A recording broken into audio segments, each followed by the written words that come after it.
começando mais um Talk to You, o talk show que vai até o entrevistado.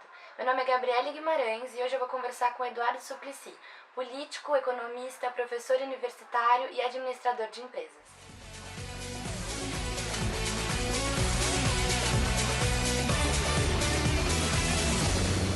É de uma família de 11 filhos, é isso? Sou o oitavo de 11 filhos. Oitavo de 11. E como era a vida nessa casa? Tinha muita bagunça?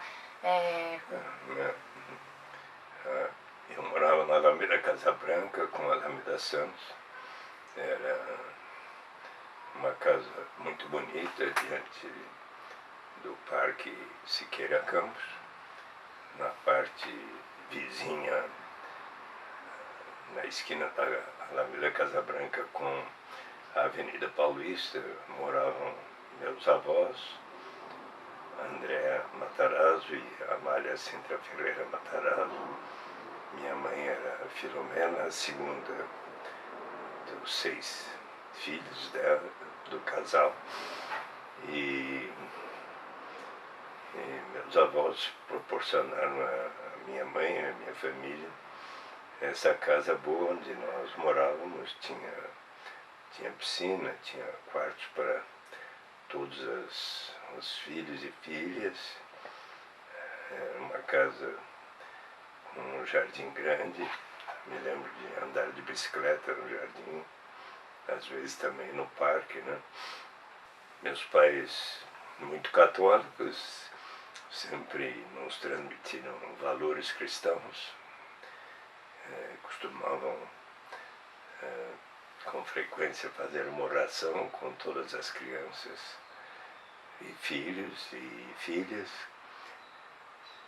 Costumavam assim dizer coisas tais como o quão importante era que nós sempre nos mantivéssemos muito unidos, solidários e fraternos, mas eles também me ensinaram que estes valores deveriam ir para além dos muros de nossa casa. E então meu pai era uma pessoa assim muito generosa e era um corretor bem-sucedido, fundou o escritório Suplicy em São Paulo, e ele por 30 anos foi presidente da Fundação Casa do Pequeno Trabalhador.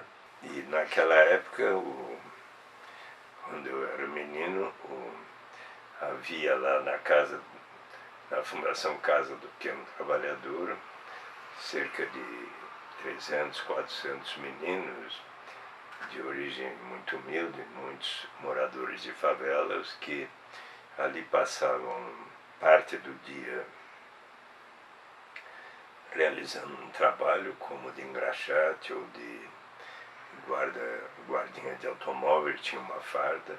Outra parte do dia estudavam lá. Me lembro que às vezes, ao acompanhar meu pai até lá, os meninos o abraçavam como se fosse um segundo pai.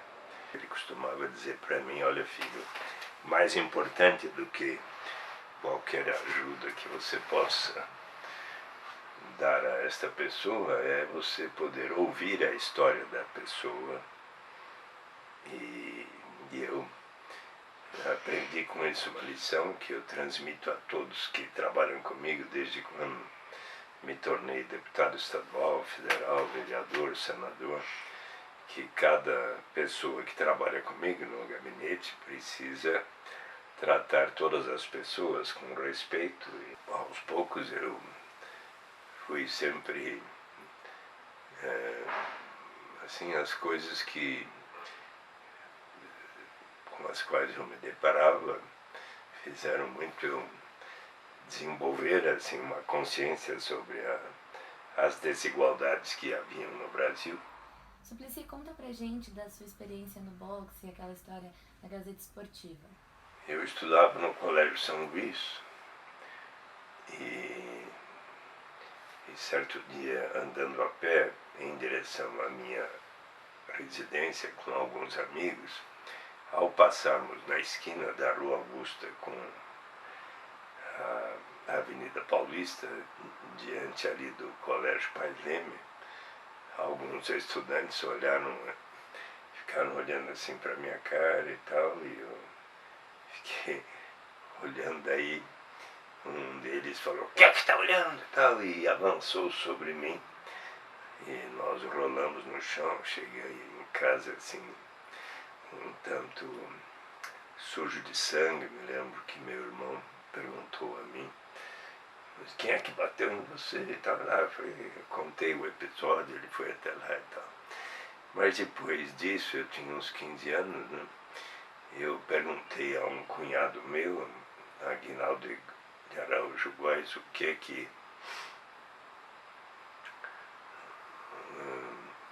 se ele por acaso sabia de alguma pessoa que sabia, ensinava boxe, né? E daí ele me apresentou o Lúcio Inácio da Cruz, que era um campeão brasileiro de boxe amador e que sabia muito bem ensinar, um excelente treinador de boxe. E eu então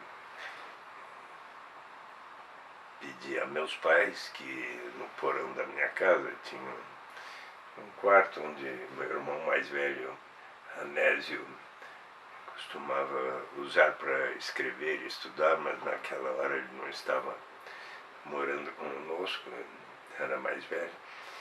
Então eu pedi para colocar neste quarto um puximbol, um saco de areia no meio, um espaço para pular corda e fazer exercício.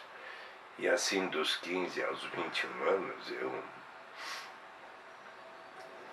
treinei boxe, e aos 21 anos meu técnico disse: "Olha, você está lutando muito bem, seria bom você participar do campeonato de estreantes da Gazeta Esportiva."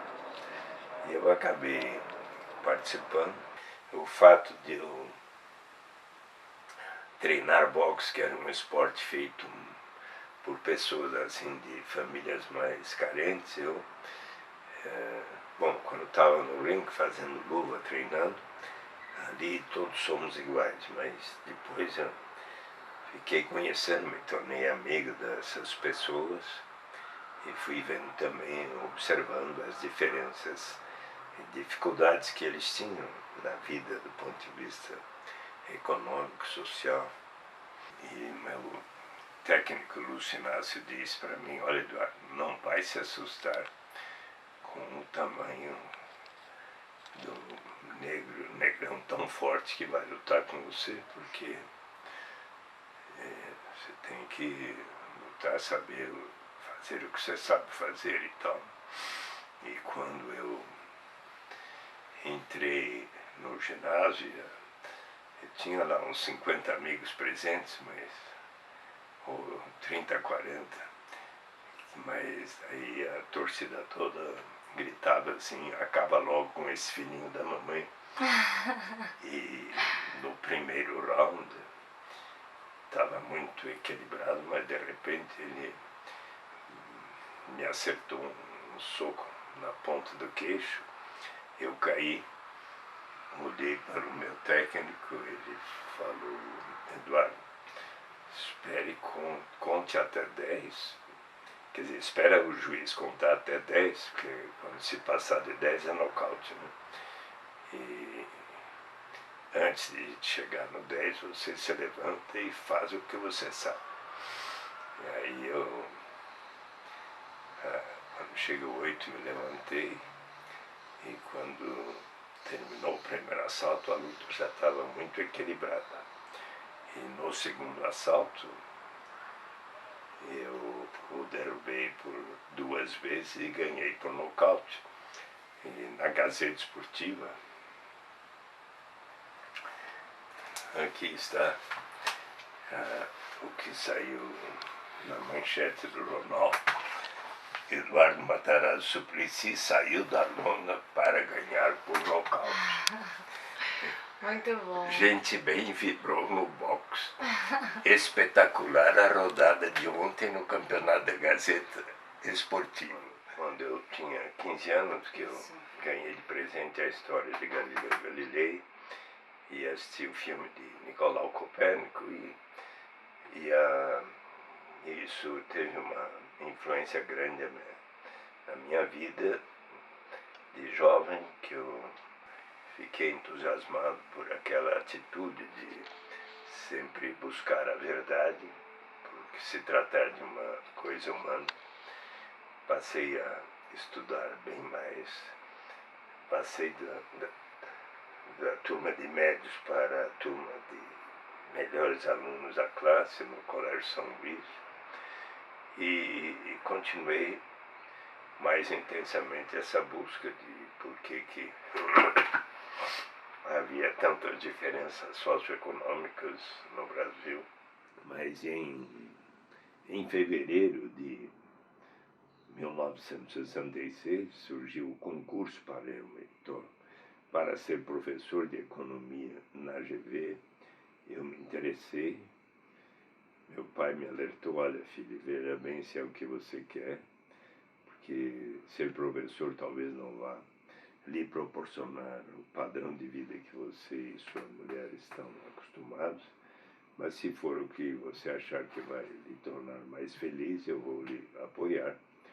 E assim aconteceu, e eu passei no concurso, e já em agosto, setembro de 66, eu fui para a Michigan State University, onde eu completei o mestrado em economia, e depois de 2 anos já estava caminhando em direção ao doutoramento.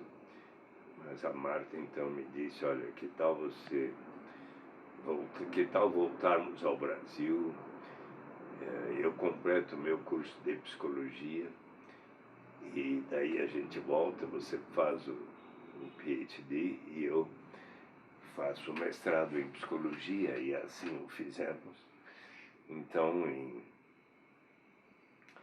voltamos no segundo semestre de 68 até agosto de 70, quando voltamos para Michigan State University. Eu também fiquei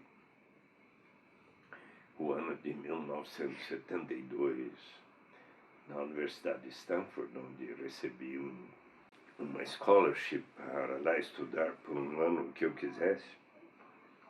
Inclusive, quando estava completando, eu fui convidado para dar um curso sobre economia brasileira que eu dei no Food Research Institute de Stanford.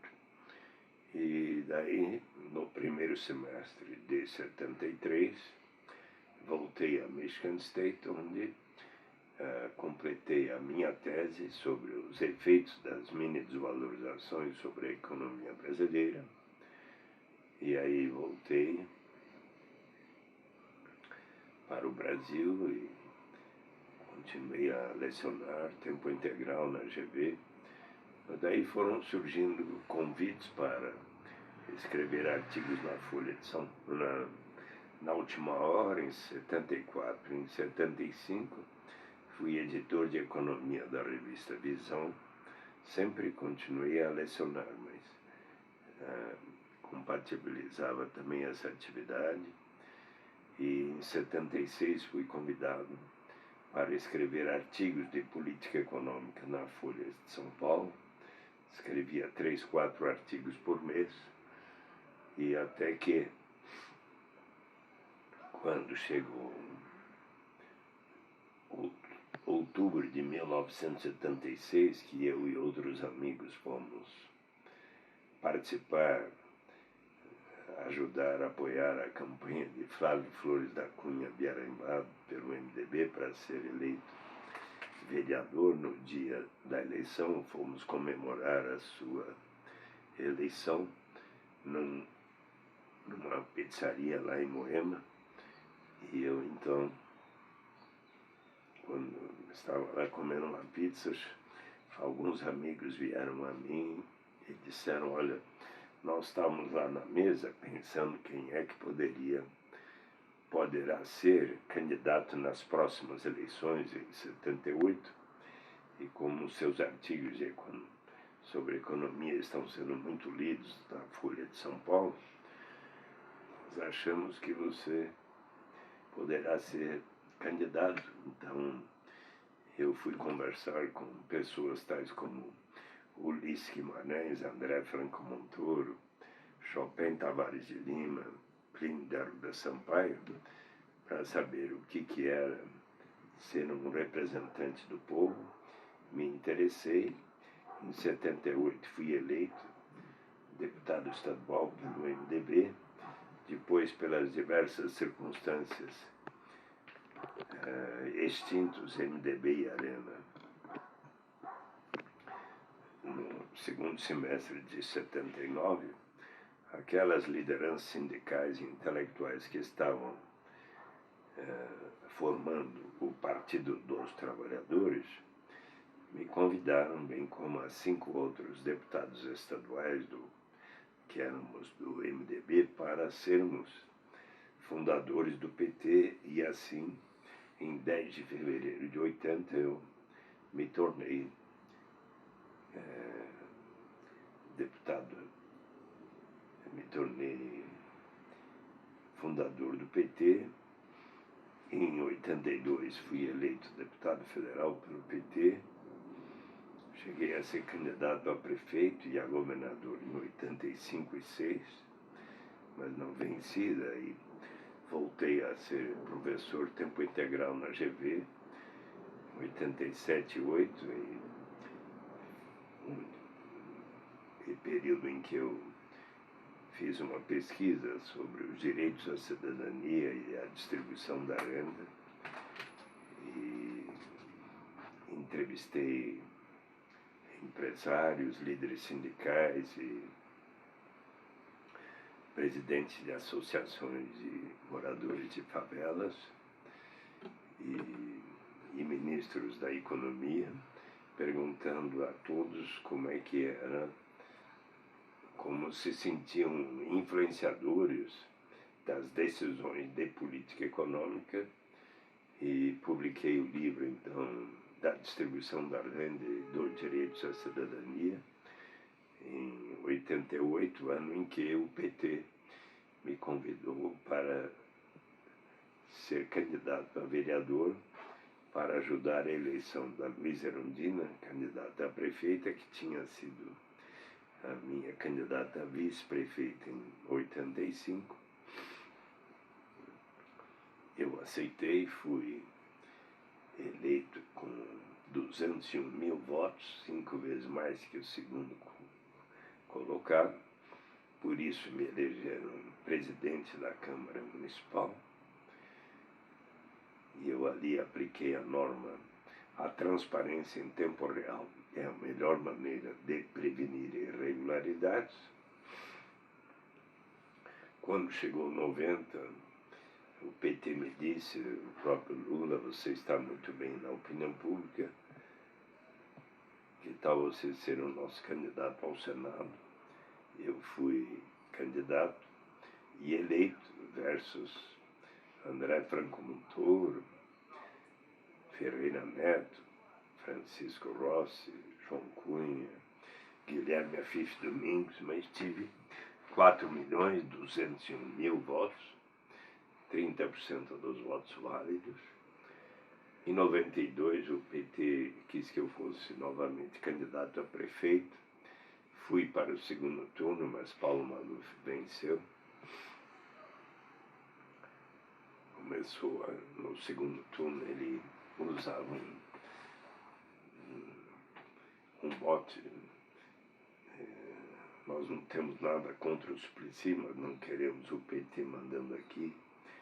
E acabou sendo eleito. E eu continuei senador. Em 98 fui novamente eleito com 6.600 e tantos mil votos, 43% dos votos válidos. Olá, meu nome é Davi Paiva, sou jornalista, eu atuo fazendo coberturas ou participando diretamente de eleições desde 2004 e é um prazer estar aqui participando do programa para fazer algumas perguntas para o Eduardo Suplicy, que é um político admirável aqui no nosso país, de muitos anos nessa carreira, com certeza já fez bastante coisa para a população.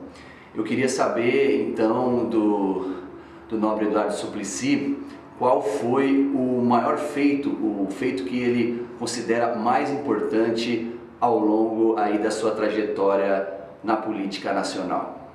O feito principal foi ter aprovado por quase todos os partidos a Lei 10.835, sancionada pelo presidente Lula em 8 de janeiro de 2004, por isso é a Lei 10.835 de 2004, que institui, ainda que por etapas, a renda básica de cidadania, o direito de toda e qualquer pessoa, não importa a sua origem, raça, sexo, idade, condição civil ou mesmo socioeconômica, de participarmos todos da riqueza comum de nossa nação. Suplicy, e com relação a esse momento, né, que o país vem vivendo, de incertezas, né, eu queria te perguntar se você acredita que o Brasil é uma democracia com intervalos de ditadura ou podemos dizer que é uma ditadura com intervalos de democracia?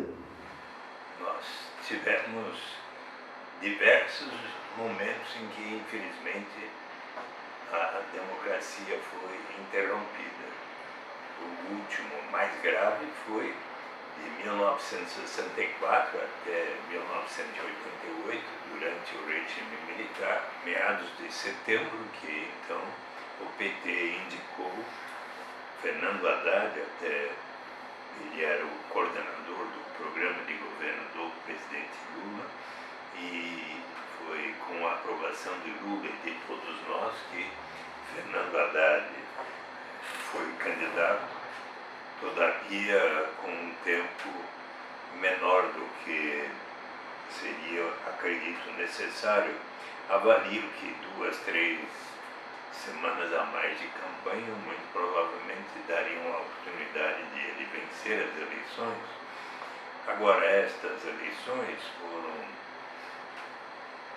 caracterizadas por alguns eventos que precisam ainda ser melhor observados pela Justiça Eleitoral.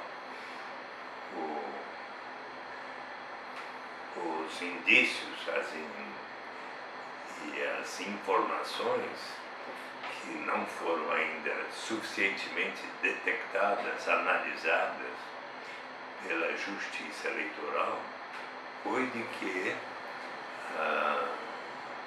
muito provavelmente empresas e organizações, seja dentro do Brasil, seja até no exterior, lançaram um volume tal de impulsionamentos nas redes sociais, lançando notícias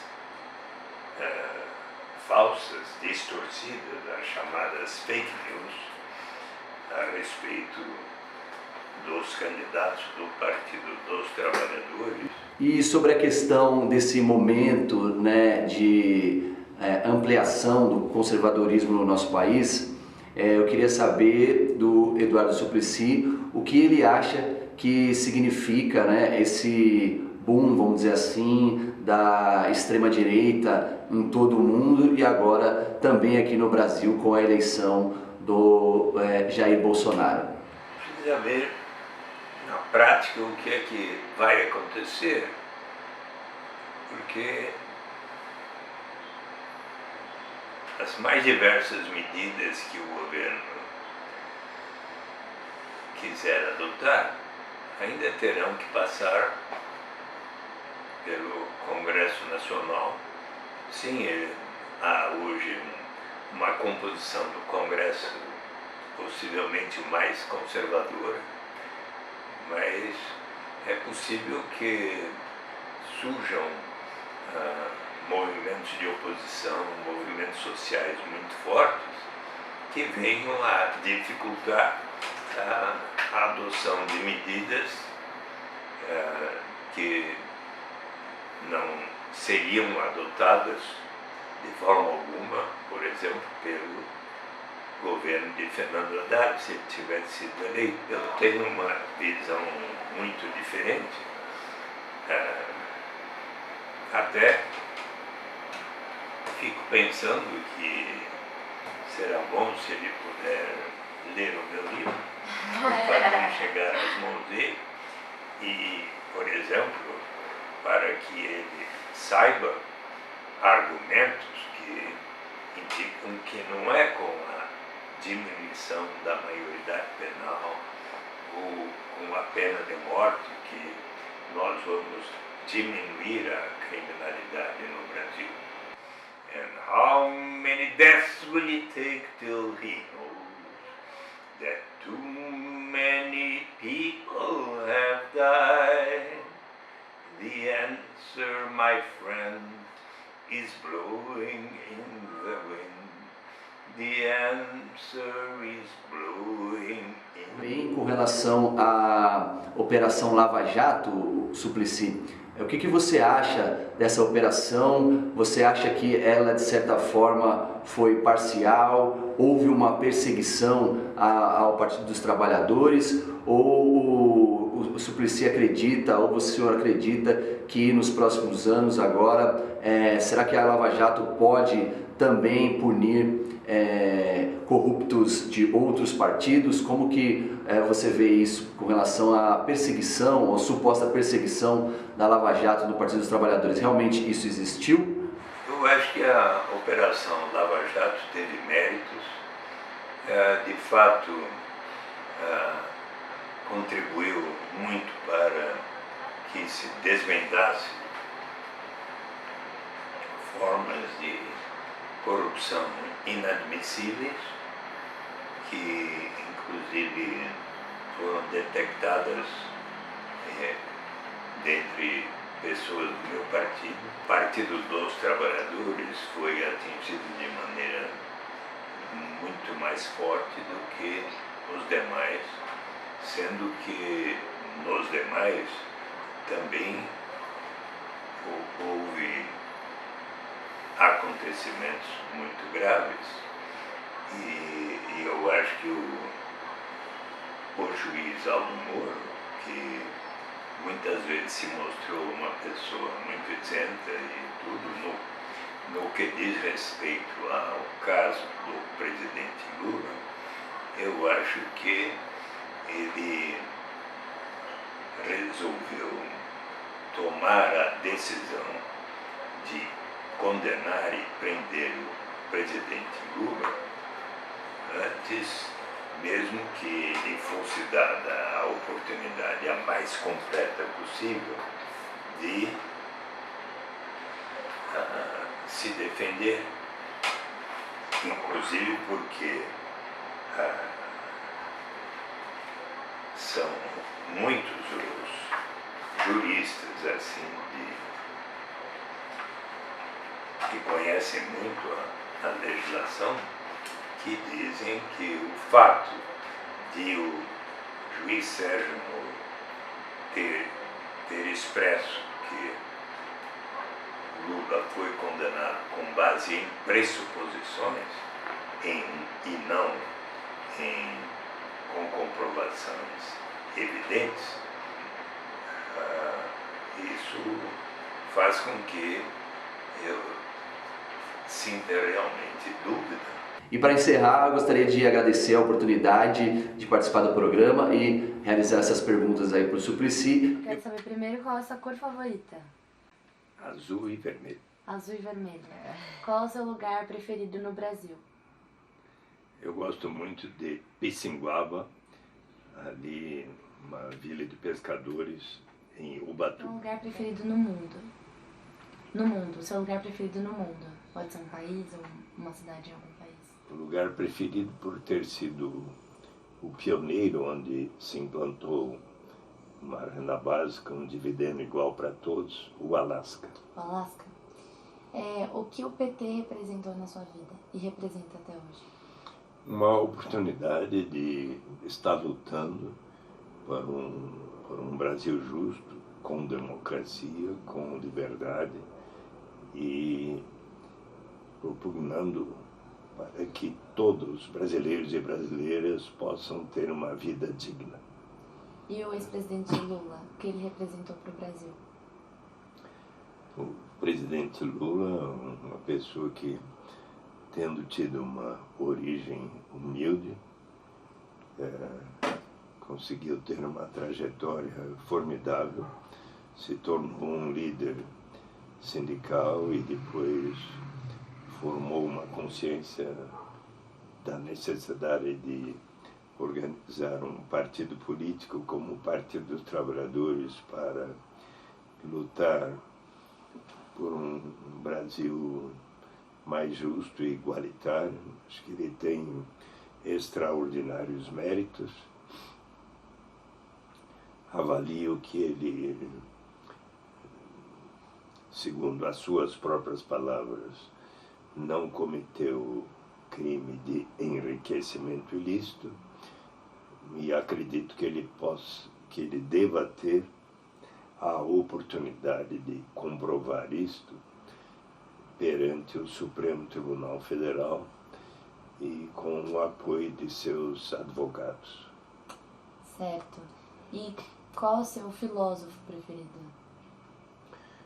Philippe Van Parijs, fundador da Basic Income Earth Network, a rede mundial da renda básica, professor da Universidade Católica de Louvain, e que é tanto professor de economia como de filosofia. Ele é professor da Faculdade de Ciências Econômicas, Políticas e Sociais da Universidade Católica de Louvain, onde dirige a Cátedra Hoover de Ética Econômica e Social desde a sua criação em 1991. O que você diria para o Suplicy de 10 anos de idade? Busque sempre a verdade, busque sempre batalhar pelas coisas nas quais você tanto acredita.